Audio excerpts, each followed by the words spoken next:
আসসালামু আলাইকুম। আমাদের মেগা স্টার শাকিব খানের মেগা প্রজেক্ট প্রিন্সের ট্রেলার চলে আসছে। যদিও ওটা গতকালকে মুক্তি পাইছে, কিন্তু ব্যক্তিগত কারণে একদিন লেট হয়ে গেছে আমার। এখন আমি এই ট্রেলারটার রিয়াকশন রিভিউ করব। দয়া করে সাথেই থাকবেন এবং পুরো ভিডিওটা দেখবেন। তো আগে চলুন ট্রেলারটা দেখি।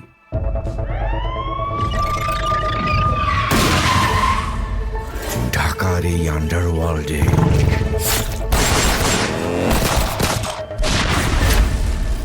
শিরিন সুলতানা, হাজার হাজার শিয়াল ঘুরে বেড়ায়।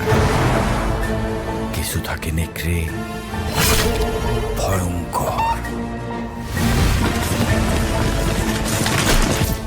আর এই শিয়াল আর নেকড়েরা চলে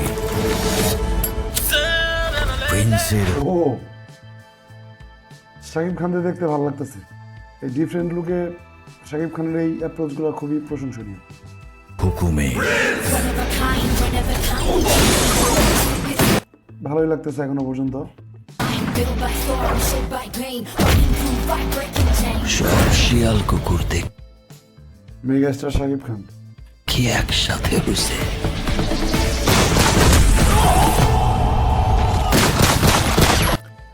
দুইটা ডিফারেন্ট লুকে দেখা যাচ্ছে মনে হয়। হ্যাঁ, দুটো ভিন্ন ভিন্ন লুক হয়তো বা থাকবে এখানে শাকিব খানের।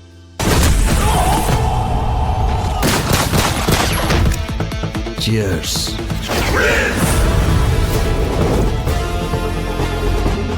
ওর সাথে যে ধান্দা করবে তার জন্য মিষ্টি, আর আমার শত্রুর সাথে যে ধান্দা করবে তার জন্য বুলেটের বৃষ্টি।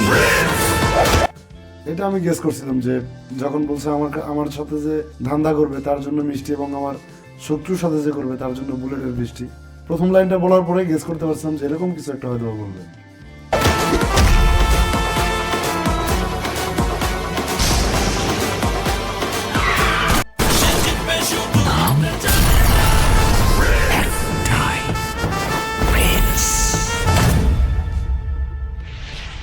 মোটামুটি বেশিরভাগ অংশই ভালো লাগছে, কিন্তু শেষে গিয়ে আমি হতাশ।